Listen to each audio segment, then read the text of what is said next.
एगो जनी अपना सैया जी से नवरात्रि में कहा तरी जी कहा तरी तनी सुनी ना। नया नोहर अभी बियाह के आइल बड़ी अपना सैया जी से निहोरा करा तरी कहा तरी रउआ सब चीज कैले बानी, सब चीज के पेड़ लगेले बानी, लेकिन एगो चीज के नहीं खेल गईले। बड़ा सुंदर भाव से अपना सैया जी से कहा तरी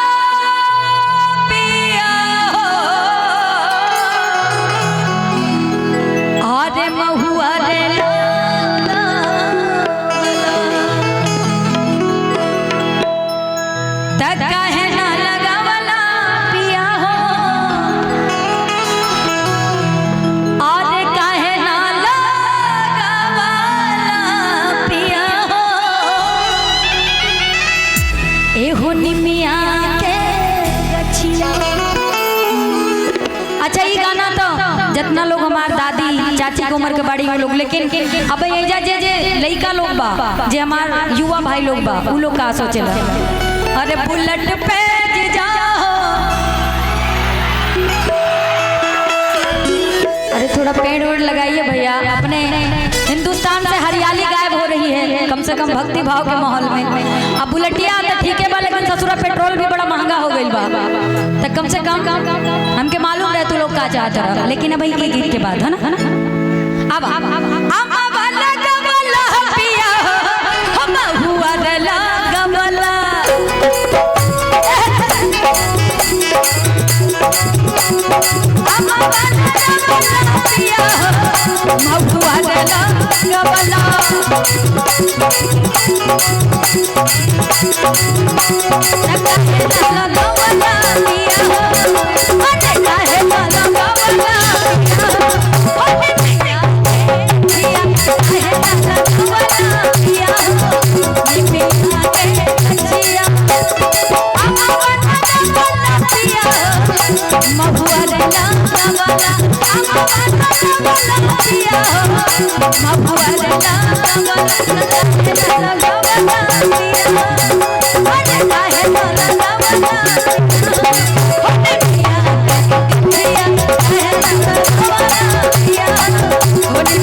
Thank you.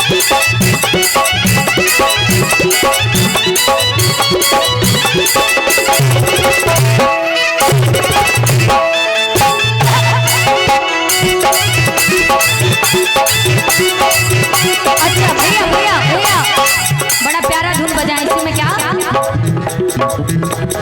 चढ़ते नवरात्र के भगवा सिंगार चढ़ते नवरात्र दीदार करे देख माई मूर्तिया दीदार करे भैया आप लोग आराम से रहो भाई, आप ही के लिए हम आए हैं, जाएंगे नहीं। जब तक आप लोग रहेंगे तब तक हम यही रहेंगे। हमारे माई बहन लोग बड़ी बड़ी पूरा हाथ उठा के ताली बजा के। अच्छा लाइट लगा भैया, जला दीजिए ढक्कन। चढ़ते नवरात्र माई के भगवा दीदार करवा, चढ़ते नवरात्र माई के भगवा दीदार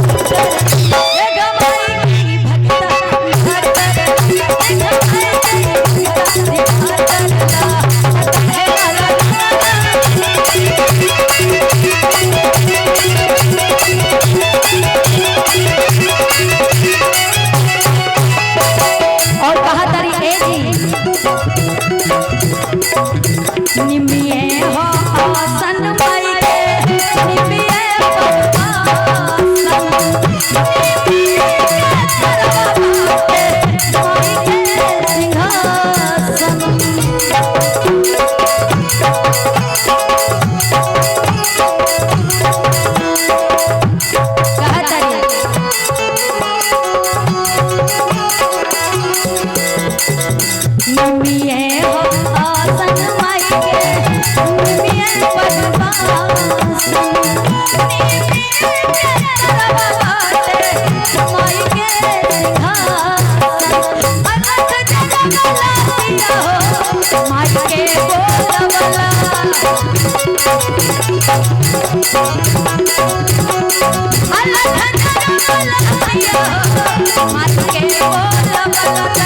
Allah